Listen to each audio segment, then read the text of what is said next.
And joining me now is Republican Congresswoman Liz Cheney of Wyoming, Vice Chair of the Select Committee investigating January 6th. Welcome back to Meet the Press. Great to be back with you, Chuck. I don't want to presume anything, but is your #1 issue threats to democracy as a voter? It is. I think that when you look at the extent to which we're facing challenges now that threaten to unravel the institutions and structures of our election system and process, that is the basis and the foundation on which we can have all of these other debates. So it absolutely is the #1 issue. On the Wyoming ballot, we know of at least 2 election deniers. The woman that defeated you in the primary and a gentleman by the name of Chuck Gray running for Secretary of State. I assume they did not earn your vote? No, they will not. And I think no one of any party should be voting for people who are election deniers. And I think we have to be clear what it means to be an election denier.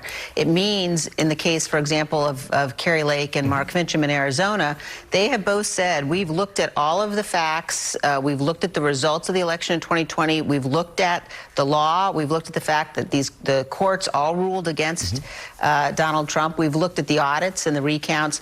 We are willing to ignore all of that. And we are saying we would not have certified that election. They're telling you that they'll only certify an election they agree with. And there's not much graver threat to the democracy than you can imagine than that. I want to play for you something. You brought up Kari Lake. I want to play for you. Virginia Governor Glenn Youngkin was campaigning with her. He was specifically asked by my colleague, Garrett Haake, about your critique of Republicans that were campaigning with Kari Lake. Here was his response. I believe that every state deserves a Republican governor, and Arizona deserves another Republican governor.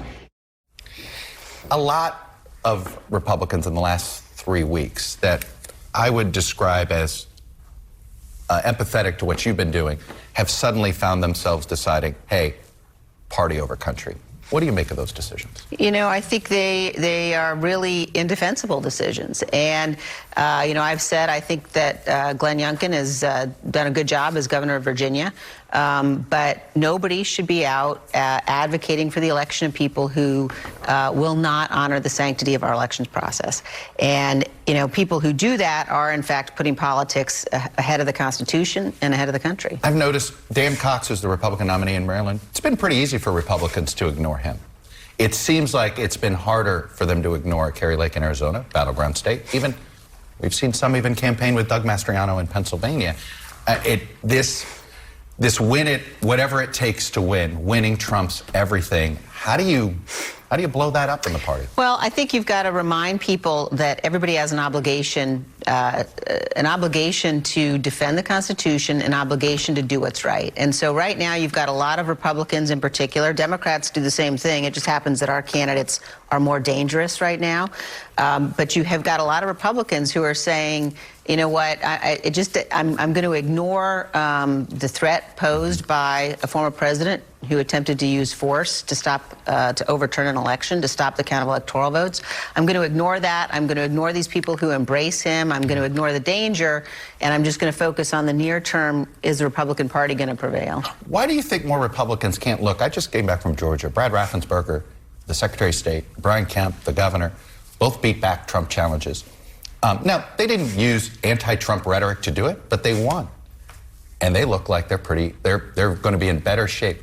Why do you think other Republicans can't look at that and say, oh, it's good politics, not bad politics? You know, my hope is that ultimately our party will come back to that. I think it may take a couple of election cycles to do that. But I think, you know, people need to understand they're not bystanders. They're accountable for their actions. The people who are excusing and appeasing and enabling are also responsible for the impact of that. And words matter. And when you support and endorse somebody who said that they only will honor results if they win, then you are responsible and accountable for that.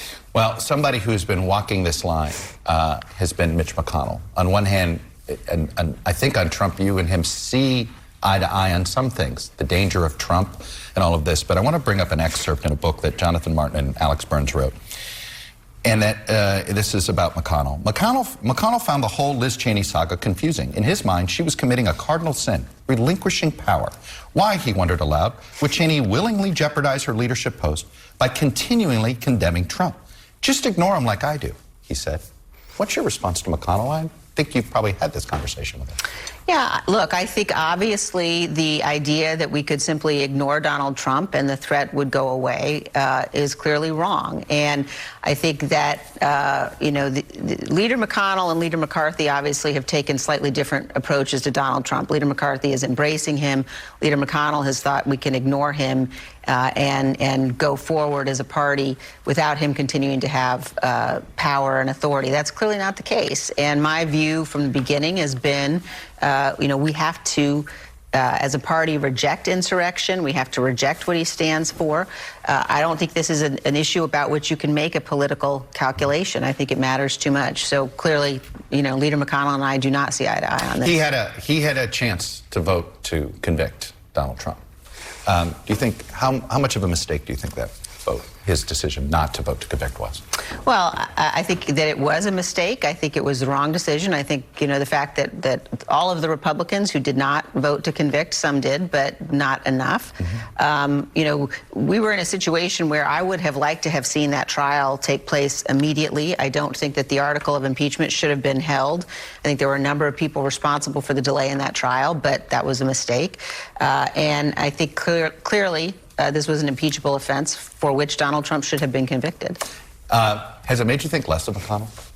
I don't. He and I do not agree on this issue, and I would not like to characterize it beyond that. All right, let's talk about a Speaker, Kevin McCarthy. You clearly think this is a mistake, that he will.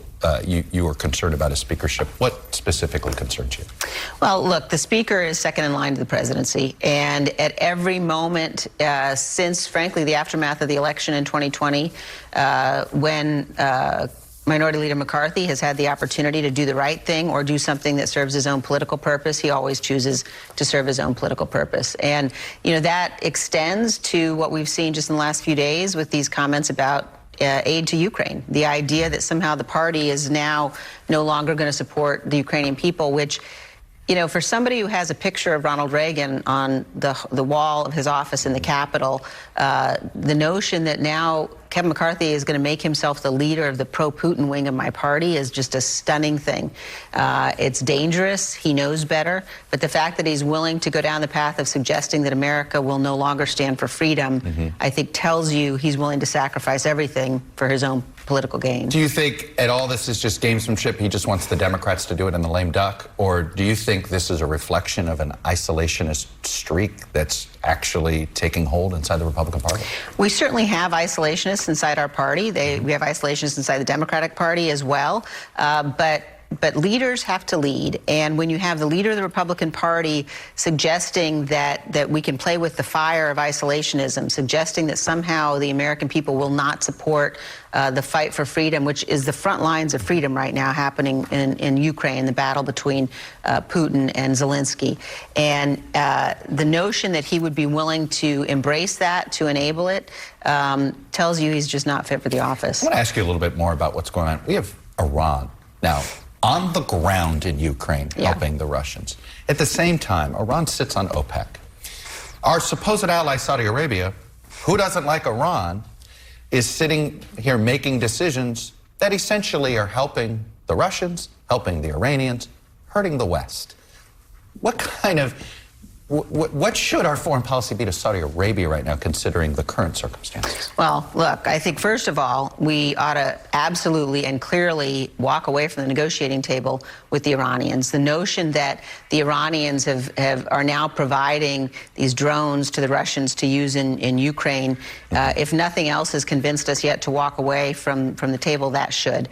It also tells us the Russians are having a hard time replenishing their supplies. And so the sanctions are working. We ought to do more. We ought to do more with respect to sanctions against Iran. But across the board, I think that there are too many people around the world who no longer think that they can count on the United States. They no longer think that they can trust us, that we'll stand with our friends, and that we will ensure that we're standing against our adversaries. I hear you. The Middle East, though, is really, it looks problematic from a U.S. when some of our closest allies are kind of neutral in this war, right? Israel has been sort of neutral, kind of helping late. Obviously, Saudi Arabia.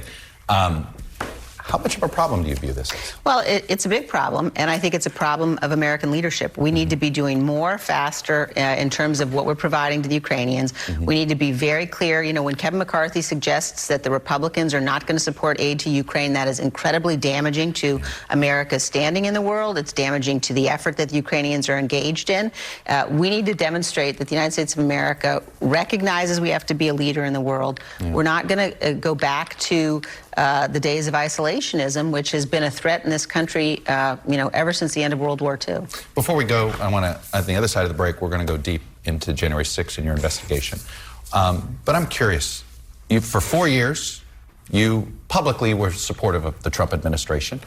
You were never a big Trump fan, that was pretty clear, and you would disagree with him on things when you thought it was time.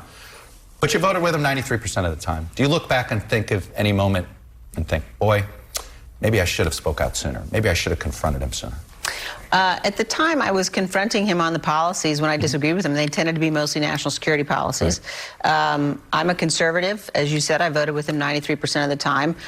But I think that there's no question that his election as president in 2016 began something that's been very dangerous for this nation. And we now see he's willing to do everything he needs to do, everything within his power to stop a peaceful transition of power, and he can never be president again. All right, let me pause our conversation here. When we come back, we're going to go deeper into the January 6th committee, which officially issued a subpoena of the former president to testify and hand over documents. Why did they wait until now? We'll have more with the Congresswoman after this break. Welcome back on Friday. Donald Trump was officially subpoenaed by the January 6th committee, ordered to turn over documents related to the insurrection by November 4th, and he's ordered to appear before the panel by November 14th. All this came just hours after Steve Bannon, the president's former advisor, was sentenced to 4 months in prison for contempt of Congress for disobeying a similar subpoena. The sentence was stayed pending appeal. The Congresswoman is back, so let me start with the subpoena. I got to start with Steve Bannon first. You both successfully showed that your subpoenas were enforceable. He's going to serve time, but he's still not going to turn over documents, is he? Well, I think Steve Bannon is one of a number of individuals who clearly have something to hide. You know, he actually, as you've seen, was convicted of contempt and has been sentenced to prison. Others have come in front of the committee and taken the fifth. And I think it leads the American people to ask, what is it all of these people, including Donald Trump, are attempting to hide about January 6th? You've issued the subpoena, and I assume you're going to let it play out. So what happens on November 5th if you don't have any materials from him? So we are anticipating that the former president will understand his legal obligation, will comply with the subpoena. We've made clear in the subpoena a number of things, including that if he intends to take the fifth, that he ought to alert us of that ahead of time. We also, I would encourage everybody to go to our committee's website and read the letter that accompanies the subpoena, because understanding what a grave and serious situation this is, the committee took made a great effort to lay out in the letter itself the specific information we've already gathered about Donald Trump's personal and direct role in managing and overseeing and coordinating this sophisticated multi-part plan to overturn the election. Is the committee open to his supposed offer, or at least behind-the-scenes offer, of going on live television? So the committee treats this matter with great seriousness, and we are going to proceed in terms of the questioning of the former president under oath. It may take multiple days. And it will be done with a level of rigor and discipline and seriousness that it deserves. We are not going to allow the former president. He's not going to turn this into a circus. This isn't going to be, you know, his first debate against Joe Biden and the circus and the food fight that became. This is far too serious set of issues, and we've made clear exactly what his obligations are, and we are proceeding with that set out. If you don't get cooperation from him, do you have time for this legal fight? We have many alternatives that we will consider if the former president decides that he is not going to comply with his legal obligation, the legal obligation every American citizen has to comply with a subpoena. There was some news this week from a judge having to do with John Eastman's emails and what emails needed to be turned over. And there seems to be one extraordinarily damning piece of evidence. There's, some would argue that you guys have made a circumstantial case about the president's culpability here, but this may be something where he knowingly signed something that was false. How important is that email and that piece of information? I would say first that what we have laid out is not circumstantial. What we've laid out in a number of instances includes the extent to which the president himself, people who were in the room with the president at the time, his own most senior officials testifying to the committee about his personal and direct involvement. We know, for example, from his own actions and his own inactions, what he did and failed to do while the attack was underway. It appears from Judge Carter's latest decision that the president himself signed information that was false, that he knew to be false, and submitted that to a federal court. So I think it's one more piece that we've seen of a president who fundamentally does not believe that he has an obligation to abide by the law or to abide by the rulings of the courts, and demonstrates again how serious this is. I'm not asking you to influence Merrick Garland, not asking you to influence any U.S. attorney. What crime do you believe he committed? Look, I think that there are multiple criminal offenses.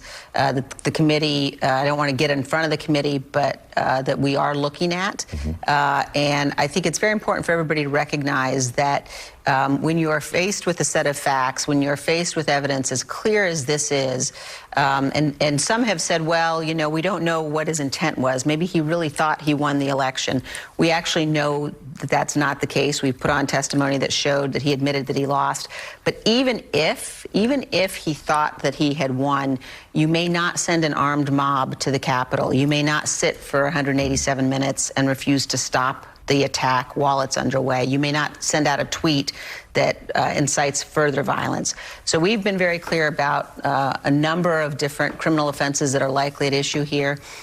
If the Department of Justice determines that they have the evidence that we believe is there, and they make a decision not to prosecute, I think that really calls into question whether or not we're a nation of laws.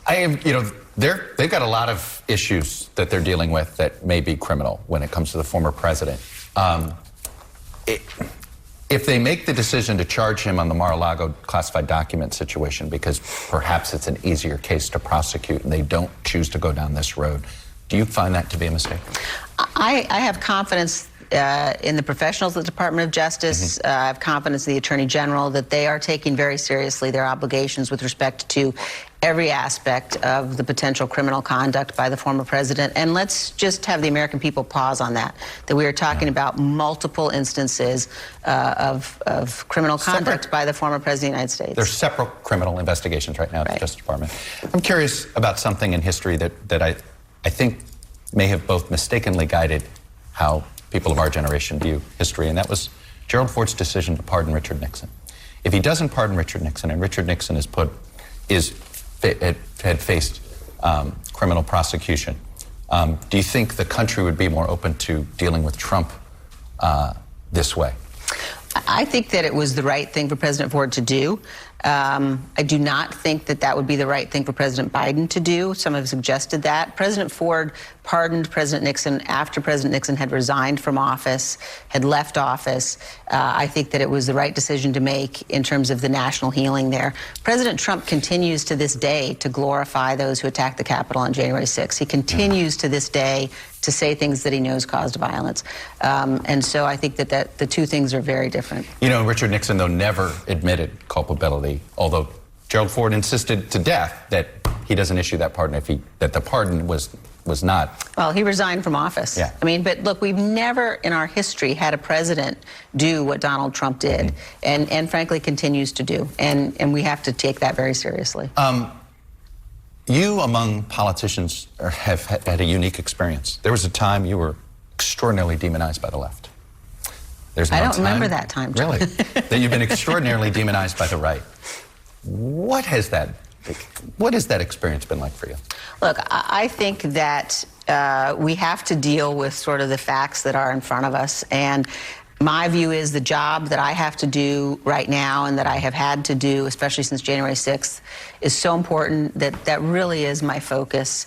I think that we have seen across the country, we've certainly seen on our committee, a coming together of people despite partisan differences and policy differences to say, look, the most important issue is the defense of the republic, and we have to do that on a nonpartisan basis. I've been extremely disappointed and very sad by the response to the vast majority of my colleagues on the Republican side to this. Yeah. I really believed, growing up in the family that I grew up in, that, you know, when the chips were down, people would do the right thing, and it turns out that not very many people do. You have said you're going to do whatever it takes to stop Donald Trump from getting back to that Oval Office. Define whatever it takes. Look, there are very few certainties in politics. But one thing that you can absolutely count on is that there are tens of millions of Americans who will do everything we need to do to make sure Donald Trump is never the president again. The threat that he poses is too great. He's demonstrated his willingness to use force to attempt to stop the peaceful transition of power, and there are simply many, many millions more Americans who despite any party affiliation, understand how dangerous that is, and will make sure he's never in the Oval Office again. How do you bring this country together, though? Because, as I said, you've both had a unique experience in seeing when partisan hatred, partisan anger directed at you individually, and we see this divide. You see it in our own polling, and it seems very difficult. How would you try to bridge this divide to a national audience? You know, I experience a unity every day as I travel around the country, as I work with colleagues on Capitol Hill. There are responsible and rational and sane people in both parties who want what's best for our country and who want to elect politicians who are going to do the right thing. Who want to see elected officials engage on the basis of substance and policy differences, not minimize those differences, but really engage on the basis of that.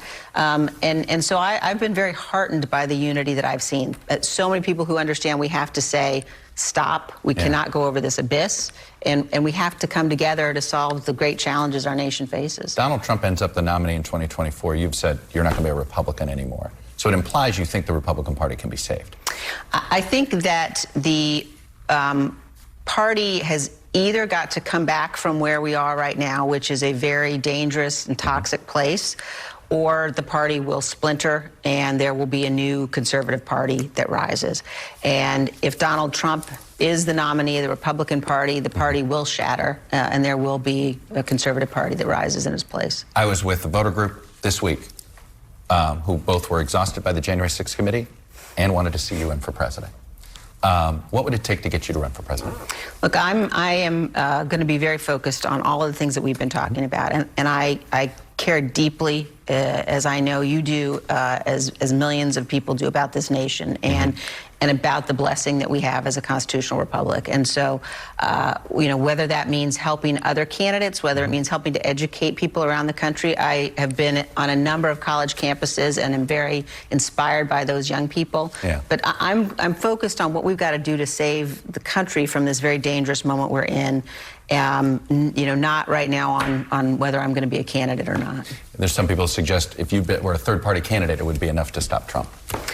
Well, we will do whatever it takes. As I said, he will not be the president of the United States again. Before I let you go, this investigation has an expiration date if Republicans take control of Congress. There's no report out yet before the election. I know you, on one hand, want to take politics out of it, but shouldn't this be on the ballot? Shouldn't the decision whether this investigation continues be on the ballot in November? Look, I think it's very important to take politics out of it.